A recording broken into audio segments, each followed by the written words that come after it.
I gotta finish decorating the tree. Aren't you tired of being this person at Christmas? Let's get in the shop so I can show you how to make a cool cedar tree collar like this one. Something that you can sell to your clients and something that you can put in your own home to really own this holiday season. To kick this project off, we're gonna need 4 of these cedar fence pickets, and I wanna go ahead and get them sanded down now before we get them cut to length. That way everything is just one long continuous piece to sand. We'll go ahead and sand both sides of this on the face. We don't need to worry about our sides because those are gonna get ripped off in the table saw later, but let's go ahead and sand this up so that we can cut our lengths on our miter saw.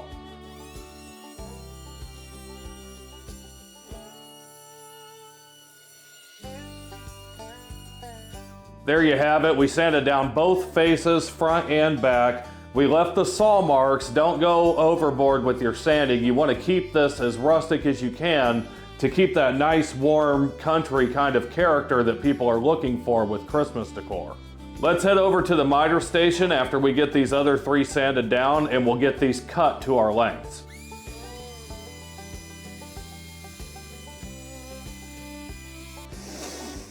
I love the smell of cedar in the shop. So first we're going to start off by trimming our end of our board. That way we're starting our cuts with a good 90-degree edge.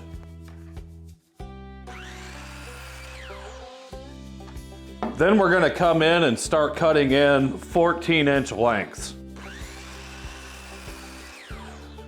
Go ahead and repeat that step for 3 of your fence pickets. On the 4th one, we're only gonna need 1 14-inch length. If you cut all these correctly, you should end up with 5 lengths out of each one of your boards, and it should also remove the dog ears on the end of your fence picket. We'll just pitch this piece. That's gonna leave us with 16 cuts now, all at 14 inches. Let's get these over to the table saw where we can rip them down to 2.5-inch widths.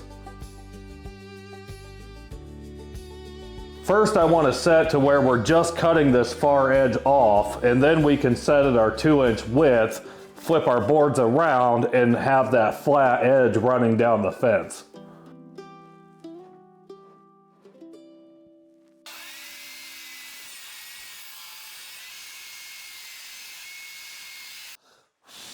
Now with our flat edge established, we're gonna come back in and we're gonna set our fence for a 2.5-inch rip. So we set just to where the inside of this closest tooth is at 2.5 inches. That way when we lose the kerf of our blade, we're gonna be left with our perfect 2.5-inch rip.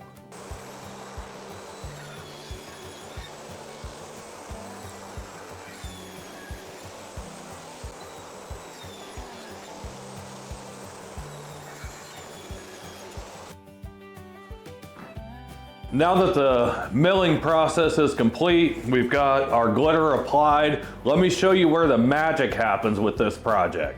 First, we want to lay out all of our boards nice and neat together here.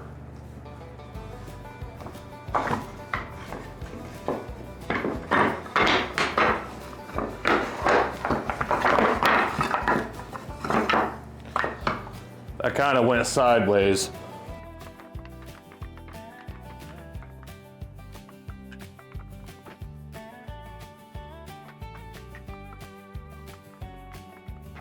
With everything laid out, we want to flip each one of these and make sure that we have our best face facing down. This is actually going to be the inside of the project. The underside is what the client's going to see.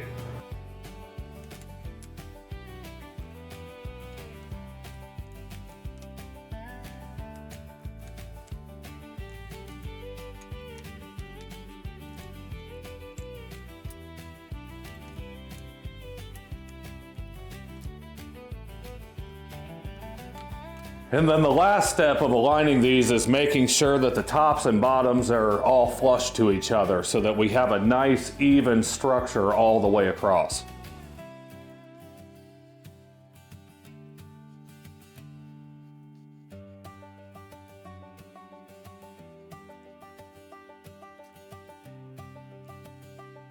With all of our boards laid out, let's double check our length.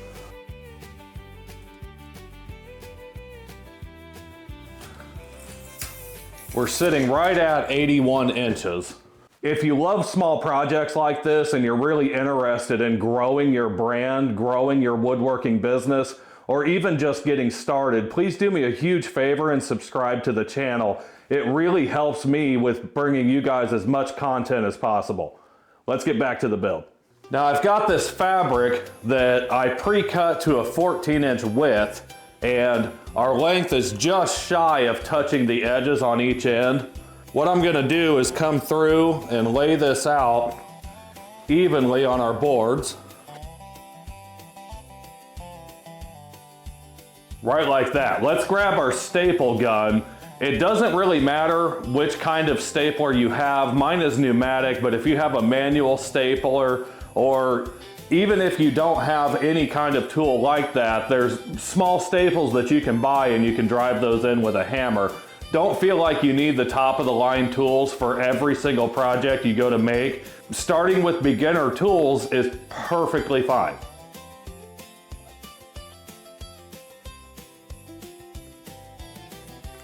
So I'm using a 3/8 inch crown staple in my pneumatic stapler here. Let's get the compressor turned on and get our fabric attached to our wood here.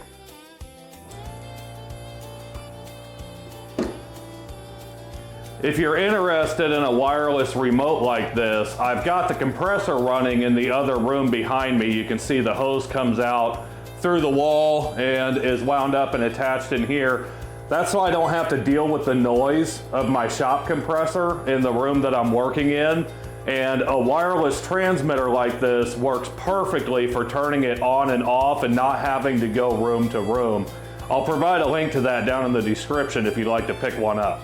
With our compressor now fully charged, I'm gonna get started on this. I'm gonna put a few staples in the end board to hold everything tight, and then we're actually gonna start working from this way down.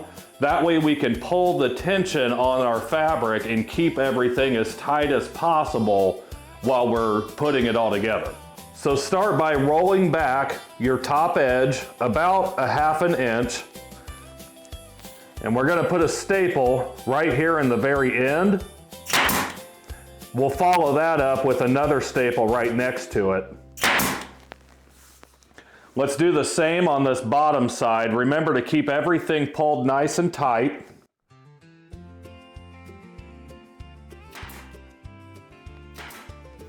And then we're just gonna put a couple across the center here.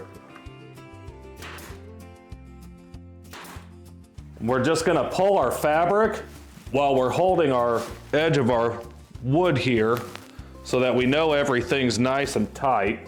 Again, roll your edge over about 1/2 inch, and we're gonna go 2 staples in the end piece. Come down to the bottom, do the same thing.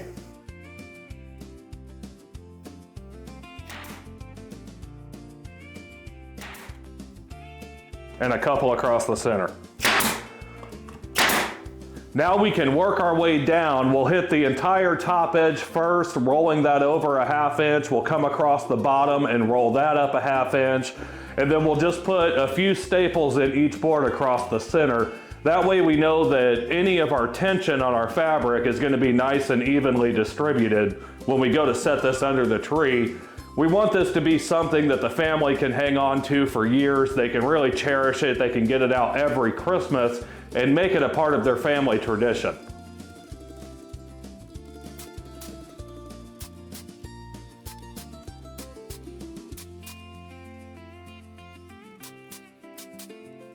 And I'd love to take credit for this technique. Unfortunately, I didn't come up with it.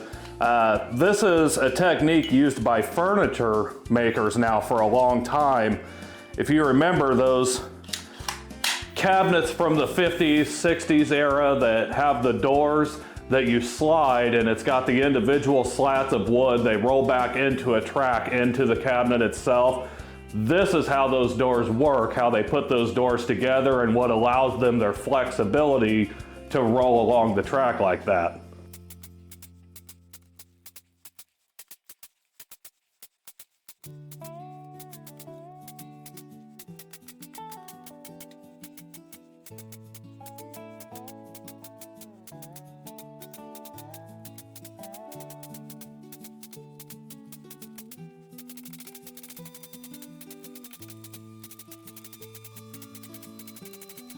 We made it all the way to the end without reloading the stapler. Now we can just as easily turn our compressor off, put our tools away, and with that, we're finished.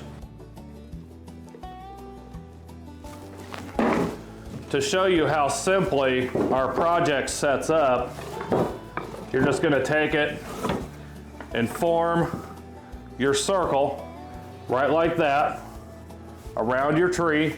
Make sure everything's nice and neat, make sure it's nice and round, and there you have it. It doesn't get much simpler than that, guys.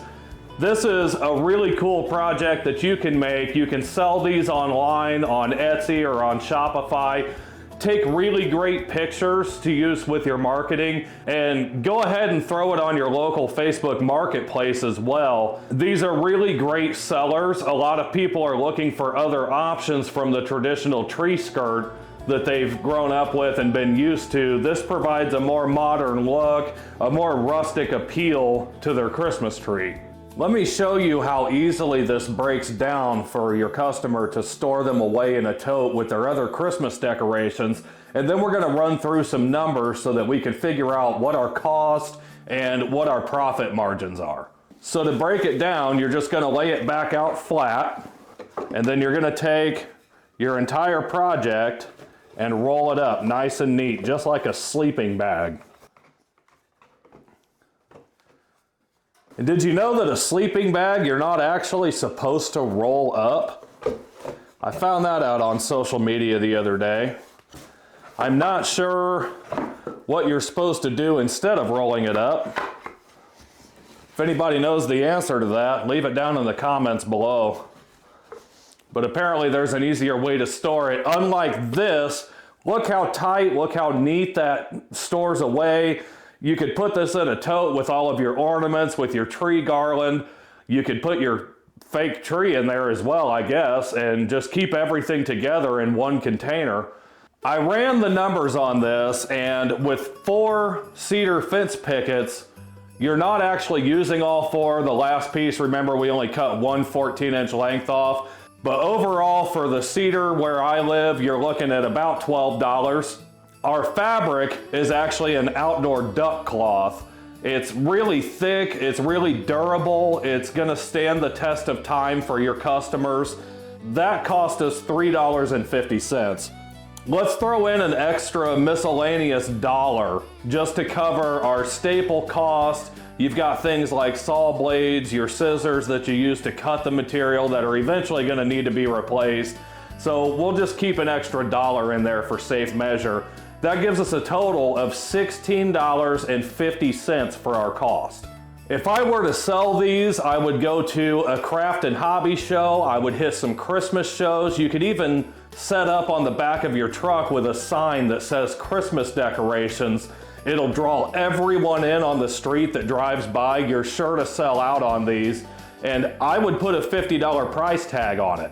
At $50 with our cost, you're looking at over a 200% return on your money, 3 times on your investment, and a lot of dollars in your pocket this Christmas season. If you like this project and you'd like to see others, I'm gonna share a video up here for you to click on and watch next. I really would like to get the channel monetized by Christmas. We just started out, and I'm really trying to put everything I can back into our business here to bring you guys as much value as possible. So do me a huge favor, subscribe to the channel, remember to like the video, and we'll catch you again on the next one.